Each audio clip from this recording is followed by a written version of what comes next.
Hi, with me again in Gadget Dict Review. This time, I want review the Samsung Galaxy Tab S2 8-inch. Samsung has always been the one to offer diversity in its portfolio. Complementing its full-sized tablet offering, the Samsung Galaxy Tab S2 9.7-inch, the 8.0-inch model is naturally there for the taking if you prefer something that's more compact in size.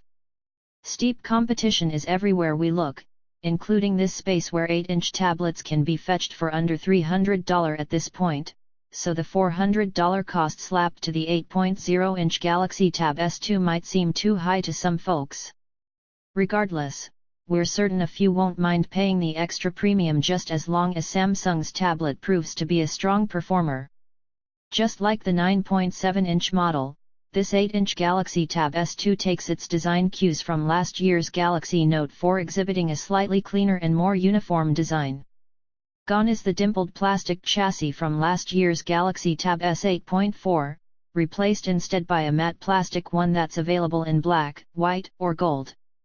It looks good, and feels good too, especially when it's svelte, 0.22-inch, 5.6 mm, profile and 9.59 ounces, 272 grams, weight ensure it's comfortable to hold in the hand. While many of the ports and buttons are positioned in the same locations as before, Samsung replaced the fingerprint sensor with the same one employed by its newer smartphones, so unlocking the tablet is easier and quicker than ever before. What's unfortunate, though, is that they've removed the IR blaster. By now, we're not too surprised by this, seeing that the Galaxy Note 5 and Galaxy S6 Edge and don't have one either, but we're nonetheless sad to see one less feature in this new model that was something accessible by its predecessor.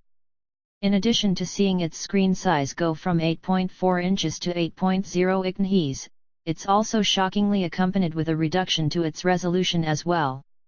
Sammy impressed us when they slapped a pixel-crunching 1600 x 2560 resolution with last year's 8.4-inch model, but this time around, it's now an 8.0-inch 1536 x 2048 Super AMOLED display.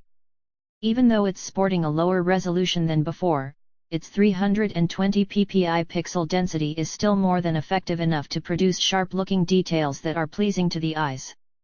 Despite the shortcomings with its lower screen resolution, they've managed to make some marked improvements to other aspects of panel itself, thus proving that it's better in overall quality.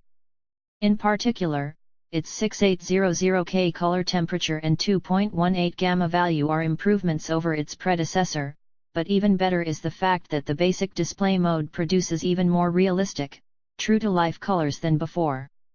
However, its maximum 337 nit luminance makes it challenging to view outdoors. Love it or hate it, the display has all of the necessary qualities to make it favorable, like its good details, realistic color tones, and decent visibility. We just wish they kept up with the resolution, and for some people, we understand that it lessens its value. Running on top of Android 5.1.1 Lollipop, we will note, however, that there's support for multi-users, which makes it home-friendly to accommodate multiple users with their own settings and content.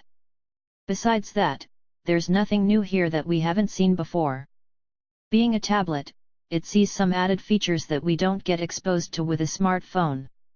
Firstly, Side Sync has been updated to offer auto connection and file transferring to our connected smartphone. It works pretty well for the most part, but its main benefit is to allow us access to our Galaxy-compatible smartphone through the Galaxy Tab S2.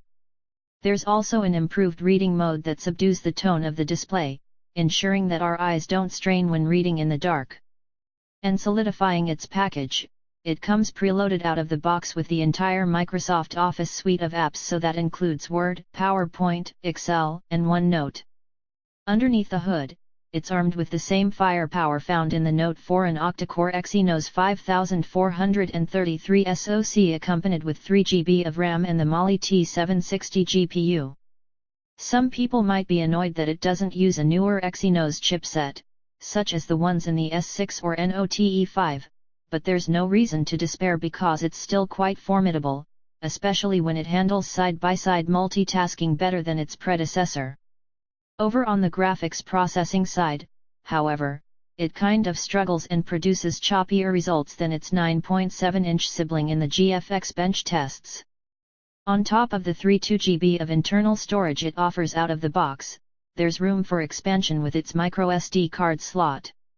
Launching first as a Wi-Fi only model, the Tab S2 8.0-inch will eventually come with LTE connectivity for a truly untethered experience. Rounding out its connectivity set, it features a GPS with GLONASS, Bluetooth 4.1, and dual-band 802.11a/b/g/n Wi-Fi. Strangely absent is NFC, which is a disappointment on its own considering this is an otherwise high-spec thing. Over on the camera side, it doesn't look like Sammy changed anything about the camera combination here with the Tab S2 8.0-inch, so that's an 8-megapixel rear camera and a front-facing 2.1-megapixel one. However, the rear camera has been paired with a new, wider f/1.9 aperture lens, which should give it an advantage under low light over its predecessor.